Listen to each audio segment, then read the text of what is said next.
Hello बच्चों, तो आज हम आप लोगों को पढ़ाने वाले हैं क्लास 12th बायोलॉजी का एक छोटा सा और थोड़ा सा इम्पोर्टेंट टॉपिक है एल्किल हैलाइड के निर्माण की विधियाँ। यानी कि जो एल्किल हैलाइड होता है वो कैसे बनाया जाता है, एल्केनों से कैसे बनाया जाता है, एल्कीनों से कैसे बनाया जाता है और एल्कोहल से कैसे बनाया जाता है। तो इन तीनों प्रकारों से कैसे बनाया जाता है एल्किल हैलाइड, वो हम आज आपको पढ़ाने वाले हैं।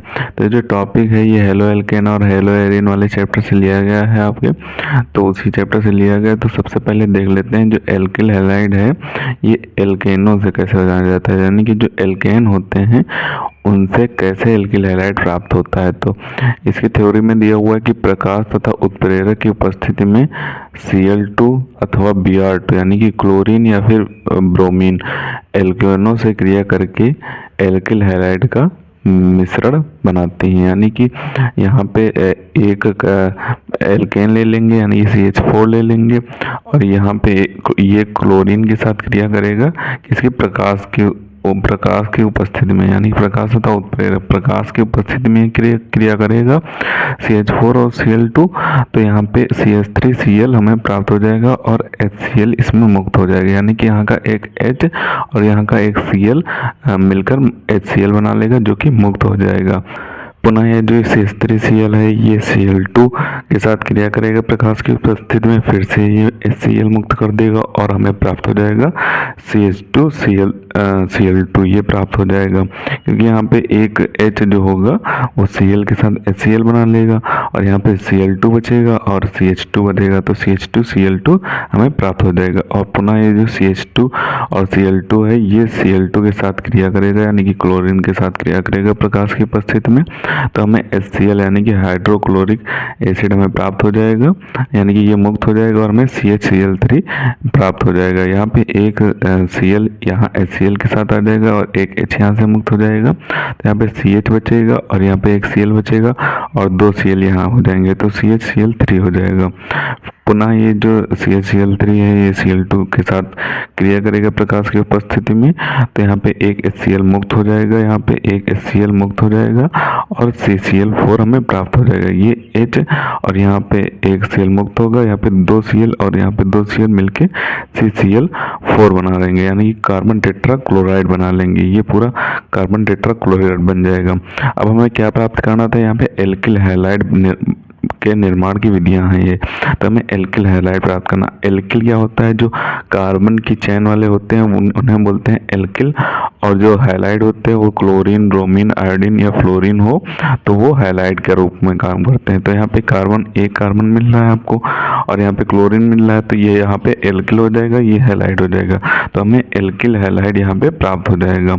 अब हम एल्कीनों से एल्किल हैलाइड प्राप्त करना सीख, तो अब यहाँ पे हम देखेंगे कि एल्कीनों से एल्किल हैलाइड कैसे प्राप्त करते हैं। तो इसकी थ्योरी में दिया हुआ कि एथिलीन इसमें लिया जाएगा। एथिलीन की क्रिया हैलाइड के साथ कराने पे एथिल हैलाइड प्राप्त होता है। यानी कि जो एथिलीन होता है CH2 डबल बॉन्ड CH2 इसे एथिलीन बोलते हैं। एथिलीन की क्रिया हैलाइड के साथ, हैलाइड यहाँ पे HX हो जाएगा, हैलाइड के साथ कराने पर हमें क्या प्राप्त होगा, एथिल हैलाइड प्राप्त हो जाएगा। तो ये यहाँ पे एल्कीन का काम करेगा। जो एल्कीन है इसमें एल्कीन क्या होता है, जब कार्बन की चेन में डबल बॉन्ड लगा होता है तो उसे एल्कीन बोलते हैं। तो यहाँ पे ये एल्कीन का काम करेगा। एथिलीन जो है ये आपका एल्कीन का काम करेगा। तो हमें एथिलीन से क्या प्राप्त हो जाएगा, एथिल हैलाइड। तो इसे एथिल हैलाइड भी बोल सकते हैं या फिर एल्किल हैलाइड भी बोल सकते हैं। तो हमें एल्किल हैलाइड बनाने की विधि देखनी तो इससे भी एल्कीनों से भी एल्किल हैलाइड प्राप्त हो जाता है। अब इसके दो पार्ट होते हैं, इसमें दो इंपॉर्टेंट पार्ट होते हैं, वो आप लिखना चाहें तो लिख सकते हैं, ना लिखना चाहें तो ना लिखेंगे, क्योंकि कभी कभी आपके एग्जाम में ऑप्शनल में आ जाते हैं। तो इसमें पहला पॉइंट दिया हुआ है कि यदि द्विबंध असम्मित हो तो अभिक्रिया मार्कोनिकॉफ के नियमानुसार होती है। यानी कि जो द्विबंध होता है, डबल बॉन्ड होता है, वो जब असममित होता है तो ये जो अभिक्रिया होती है वो मार्कोनिकॉफ नियम के अनुसार होती है। मार्कोनिकॉफ नियम एक होता है उसके अनुसार होती है। तो यहाँ पे एथिलीन लिया जाएगा RCH डबल बॉन्ड CH2 लिया जाएगा और यहाँ पे डबल बॉन्ड है, द्विबंध असममित है, तो यहाँ पे एथिलीन लिया गया और इसके साथ हैलाइड लिया गया, तो हमें एथिल हैलाइड प्राप्त होगा, यानी कि RCH(X)CH3 प्राप्त हो जाएगा, यानी कि एल्किल हैलाइड के रूप में एथिल हैलाइड हमें प्राप्त हो जाएगा। अब इसी का बी पार्ट देख लेते हैं, उसके बाद देखेंगे कि जो एल्कोहल से एल्किल हैलाइड हम कैसे प्राप्त कर सकते हैं। तो इसके बी पार्ट में दिया गया है कि असममित एल्कीन पर HBr का योग बेंजाइल पेरोक्साइड की उपस्थिति में कराते हैं तो उत्पाद मार्कोनिकॉव के विपरीत होता है। इसे खैरस प्रभाव या पेरोक्साइड प्रभाव भी कहते हैं।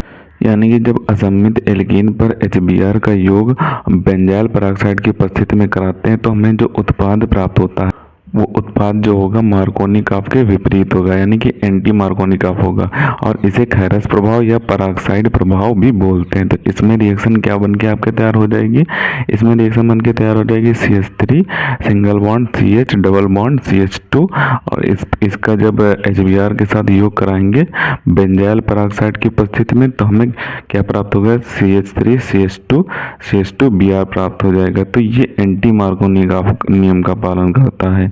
यहाँ पे एंटी मार्कोनिकॉव नियम का पालन करता है, जिसे यहाँ पे बोला गया है कि मार्कोनिकॉव के विपरीत होता है, यानी कि जो उत्पाद ये प्राप्त हुआ है ये मार्कोनिकॉव नियम के विपरीत प्राप्त हुआ है, यानी कि इसे खैरस प्रभाव भी बोल सकते हैं और पेरोक्साइड प्रभाव भी बोल सकते हैं। अब जो एल्किल हैलाइड हमें किसी एल्कोहल से प्राप्त करना है वो देख लेते हैं कि एल्कोहल से एल्किल हैलाइड हमें कैसे प्राप्त होता है। तो इसमें दिया हुआ कि एल्किल हैलाइड एल्कोहल से सर्वोत्तम प्रकार से बनाए जा सकते हैं, यानी कि जो एल्किल हैलाइड होते हैं वो एल्कोहल से सभी सर्वोत्तम प्रकार से बनाया जाता है, जो आसानी से प्राप्त कर सकते हैं, यानी कि जो एल्किल हैलाइड होता है वो एल्कोहल से आसानी से प्राप्त किया जा सकता है।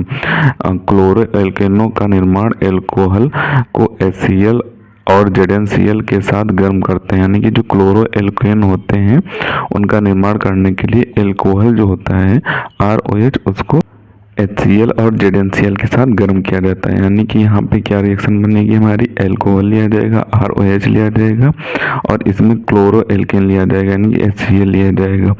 HCl को ZnCl के साथ निर्जल ZnCl2 के साथ यहाँ पे गर्म किया जाता है, तो हमें क्या प्राप्त हो जाएगा, RCl प्राप्त हो जाएगा और H2O मुक्त हो जाएगा। यहाँ पे R जो होगा एल्किल का काम करेगा और Cl जो होगा वो हैलाइड का काम करेगा। तो यहाँ पे एल्कोहल से हमारा एल्किल हैलाइड इसी तरीके से प्राप्त होता है, यानी कि एल्कोहल से जो एल्किल हैलाइड बनेगा वो इसी तरीके से प्राप्त होगा। एल्कोहल की क्रिया जब HCl के साथ ZnCl2 की उपस्थिति में कराते हैं तो हमें एल्किल हैलाइड प्राप्त होता है, साथ में जल मुक्त हो जाता है। अब यहाँ पे नोट करके एक इम्पोर्टेंट पॉइंट लिखा दिया हमने आपको, ये जो ZnCl2 होता है और HCl होता है ये लुकास अभिकर्मक कहलाता है। कभी कभी पूछ देता है आपके ऑप्शनल में कि लुकास अभिकर्मक, इनमें से लुकास अभिकर्मक कौन है, तो आपका ऑप्शन दिया होगा ZnCl2 और HCl का ऑप्शन दिया हो तो उस पर आप टिक कर देना।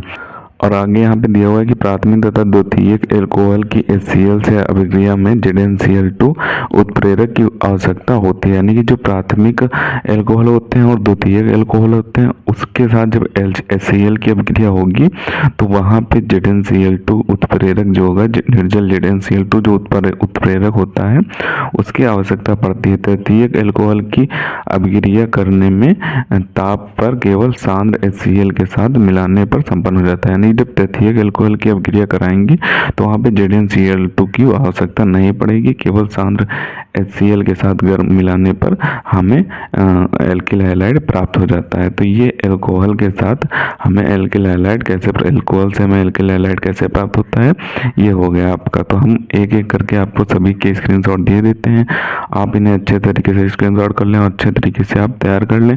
कभी कभी आपके एग्जाम में ये पूछ दिए जाते हैं, जब आपका एग्जाम थोड़ा सा टफ आता है तब ये आपके एग्जाम में पूछ दिए जाते हैं। तो सबसे पहले आप यहाँ से ऊपर से स्क्रीनशॉट करें, इनका बचे हुए पार्ट का स्क्रीनशॉट करें, जो नीचे पार्ट बच गया है उसका भी स्क्रीनशॉट कर लें। जो एल्कीनों का बी पार्ट था उसका स्क्रीनशॉट करें, और जो एल्कोहल से एल्किल हैलाइड प्राप्त हुआ उसका भी स्क्रीनशॉट करें, और बचे हुए पार्ट का भी स्क्रीनशॉट कर लें। तो इसे आपको अच्छे तरीके से तैयार कर लेना है।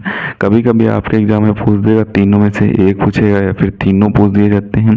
तीनों पूछेगा तो 5 नंबर में पूछेगा और एक पूछेगा तो 2 या 3 नंबर में पूछ देगा। तो इसे आप अच्छे तरीके से तैयार कर लीजिए। इससे ऑप्शनल भी बन जाते हैं कई सारे क्वेश्चन।